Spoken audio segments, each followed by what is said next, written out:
All right, we are live today. If you don't know me, my name is Walker. My name is Desiree. And our special guest today is... I'm Colin, main guy in the Terror on Paradox films that you see. Right. Special guest. And then shout out to the tech guy in the back, Robbie Thies. Hey. Yeah. Woo. Got the whole crew here today. We're thinking a little episode. Because if you guys didn't know already, probably didn't put the teaser out just yet. But if you guys didn't know, there is a second Terror on Paradox Street coming out. Yes. Revenge of the Poitzbar. Revenge of the Poitzbar. If you haven't seen the first one, please click the link in the video down below, wherever the hell you want to find it. Troublebros.com/Terror on Paradox Street official video. Wait, where are you looking? We got a camera right there. Camera right there. And right here. Wait, I didn't know there was a camera right there. This one is right on you. Right. Hey. This is right on you, on the money. Now, hey, where'd that accent go? right, so basically... So basically, everyone knows that I've had this accent forever. I came from Britain. But for the movie and for the scenes and for the interviews, all I gotta do... You want to fight, mate? You're just mad we dumped Why would I fight a capper? Fuck when you. I can interview him instead. Oh my gosh. Anyways. And that's it. listen. I'm not doing the movie anymore, guys. The director's being a dick. I played 6 zombies. I want to say it was 6 or 5 zombies, but I had to do what I had to do. Like, obviously, you can probably tell it was me the whole time because it's like I just changed shirts and like there's not too many 6'8". Yeah, not too many 6'8" zombies, zombies, and it's like it just there's no ration, so it's like whatever. What do you change between that many zombies? So okay, for the first one, I had a wig and then I had a little black jacket on, and then the second one I had like a gray shirt on. And then the third one, I'm pretty sure I had a green jacket on. Yep. So like, are you quadruplets, sextuplets? Yes. We come in many pairs. Yep. Colin. So let's not talk about the new movie just yet. Let's talk about the past movies we've done. Obviously, we have Midnight Paradox, Terror on Paradox Street, the first one. Let's talk about the most challenging thing you had to overcome when filming in both. I mean, I'm pretty sure the same challenge would apply for both, but if you had to just pick one of those out, what would that be? For me, I'm a very, I guess I would say stage fright, kind of shy sometimes. Right. So when I'm acting those scenes out, especially the crying scene that you see in the first movie, the arguing scene, I don't show a lot of facial expression sometimes. But in this movie, I think I did pretty well. But that was something I had to overcome, a lot of takes. And like a lot of people don't know that that crying scene at the end with Thailand, that was one take. That was one take. That was one take. I remember like the whole time we were filming, he was like, I'm getting an Oscar for this. I'm actual tears. And this motherfucker don't miss. Yeah, I did. He did it. That one was a little extra, but hey. You got to add the spice in there somehow. You got to really somehow. Just like, because, and I remember, tell me if I'm wrong, did you show the acting coaches that part of the movie when you were trying to act on the low key? Correction. Yeah, I did. I actually got into an acting school. Very low key. I actually did. It's no joke. People are like, oh, he's capping. No, I actually got into an acting school because I submitted that movie. Yeah, but how much money did they want to go there? It was more of like a modeling and acting school. So they weren't going to pay me anything. They were going to bring me out and they were going to like tell me to like do stuff and like market like an agent basically. No, how much they want you to pay them? They wanted me to pay around like schools are expensive. Right. No. Yeah, schools are expensive. I had to pay a lot. That's why I didn't go through with it. Is that one of the main reasons you like just like took a step back from that, or was there another reason in there too? No, it was hella money. I was like this.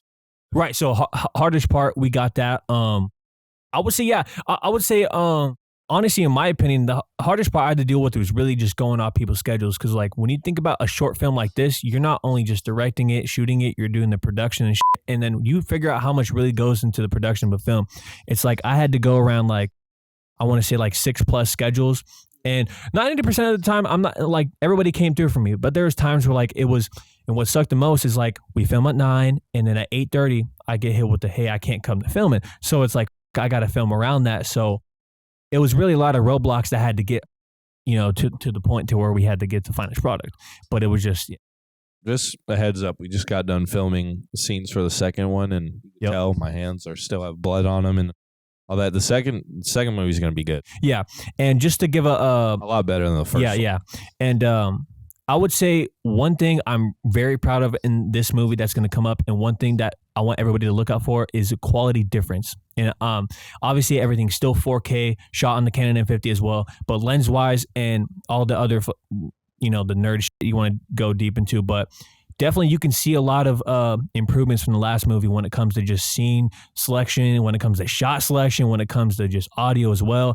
And we're going to have actual like professional audio done. Me and Robbie are going to go crazy. I mean, yeah, I'm gonna say the camera quality and the scenes now, they're like dramatic as.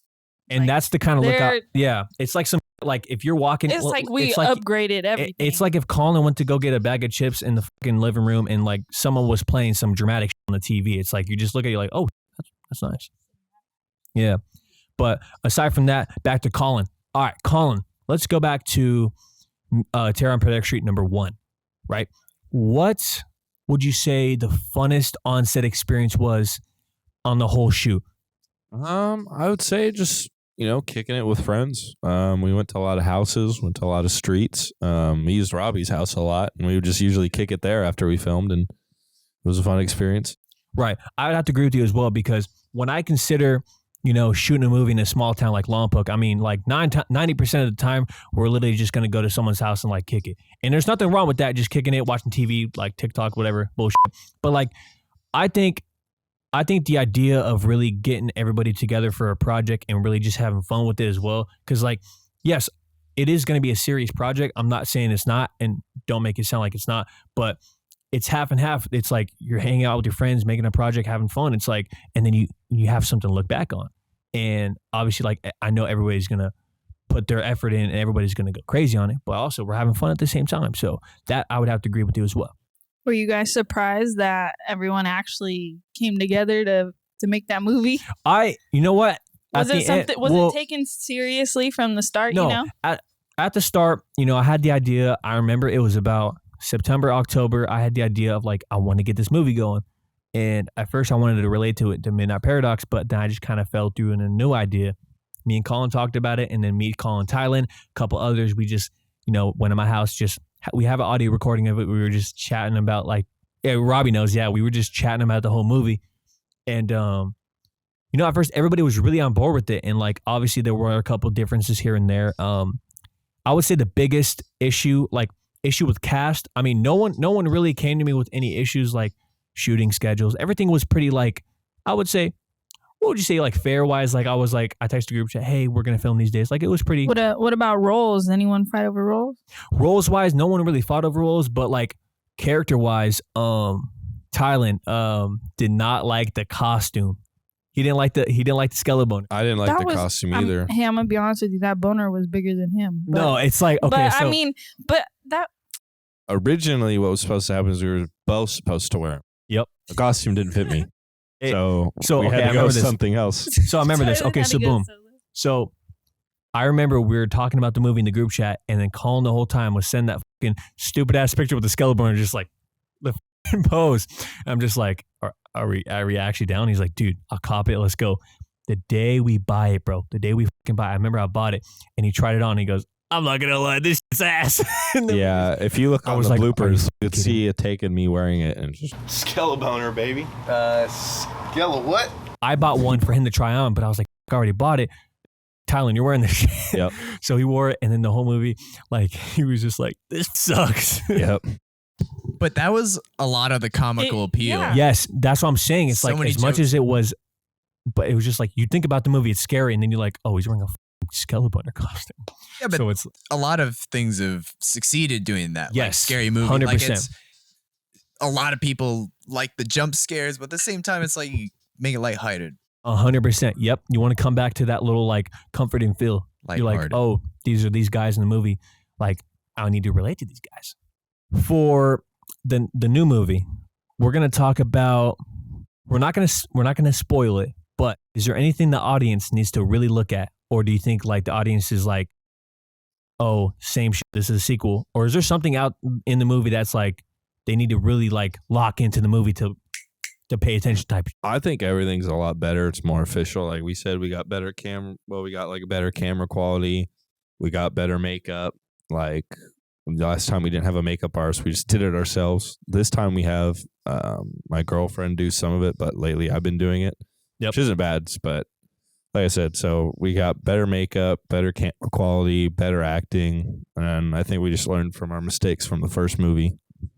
What about the plot or the storyline? Like, how do you feel about the second movie? I think the plot's a lot better in the first movie. To be honest, I think the second one's going to be a lot better. Yes. You can't really say that about much movies. Like the second one's always a miss with most movies. So I think this one's going to be better than the first one. I think I can agree with that.